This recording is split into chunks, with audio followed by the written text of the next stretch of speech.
Hey guys, Andrew Marsh here with DrewFit.com. I want to thank you guys for tuning in today. In today's video, I'm going to outline how to get a six-pack. I'm going to cover the four most important aspects that include working out, dietary guidelines, balancing your hormones, and healing your digestive system. The first step is going to be the workouts that you're going to want to do. You're going to want to do workouts that consist of weightlifting and resistance training, as well as incorporating things like sprinting and high-intensity interval training to really tighten up the entire body and get that hard-to-reach lower abdominal region. You're also going to want to incorporate things like walking on a constant basis. I recommend getting in 10,000 steps per day. Now, the second step in achieving a six-pack is going to be following some dietary guidelines. You're going to want to follow things like intermittent fasting, where you're putting off your first meal until about noon, and you're going to want to incorporate diets like a paleo or a ketosis type diet, ones that are really ultra low carb but high in fats and moderate in proteins. And the foods you're going to want to eat are like organic vegetables, healthy meats like free range chicken, grass fed beef. And then for your fats, you're going to want to consume things like coconut oil, avocado, and so on. And what this does really is really put your body into a state of muscle building and fat burning, and is terrific for attaining a six-pack. And as for carbohydrates on this diet, if you're going to eat them, I highly recommend saving your carbohydrates for the evening hours, as this will contribute to that fat burning, muscle building response.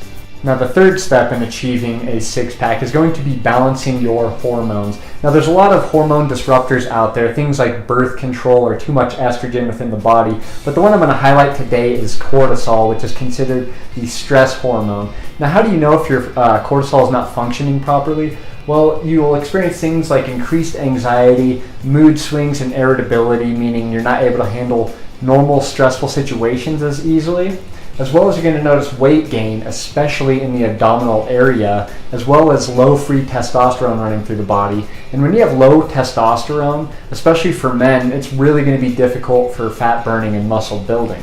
Now over here I outline what cortisol looks like when it's healthy and unhealthy.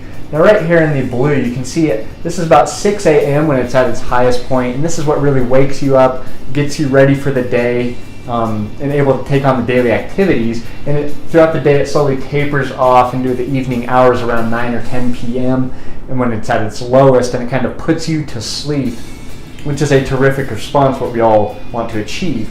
Now, as you can see in the dotted line, how much lower it is in the morning, but you do get a small spike to kind of get you up, but you're going to feel tired and lethargic throughout most of the day. Into the evening hours, where you get a jolt of adrenaline, which is not what you want at 9 p.m. trying to go to bed. And that's when people experience things that they call tired and wired, meaning your body is feeling drained and fatigued, but mentally you're just wired and you can't put yourself to sleep.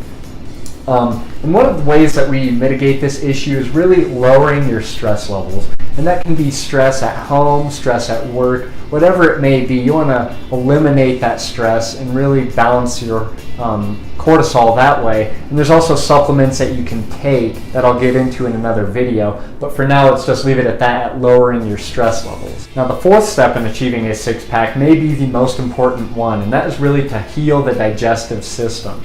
Now, there's certain ailments like leaky gut syndrome. Maybe you have a dysbiosis where your bad bacteria outweighs the good bacteria, or maybe a parasitic infection or some kind of virus. This is going to be the first thing we want to address and take care of, because if your digestive system isn't functioning properly, chances are balancing hormones will not happen. The healthy diet that you're eating, you're not going to be absorbing these foods, and then your workouts are going to be pointless. So really, this is the first step in really achieving a six-pack.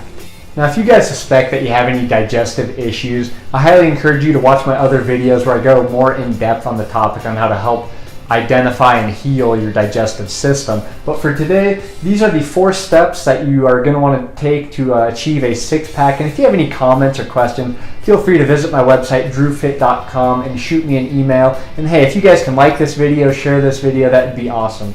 I want to thank you guys for watching and have a great day.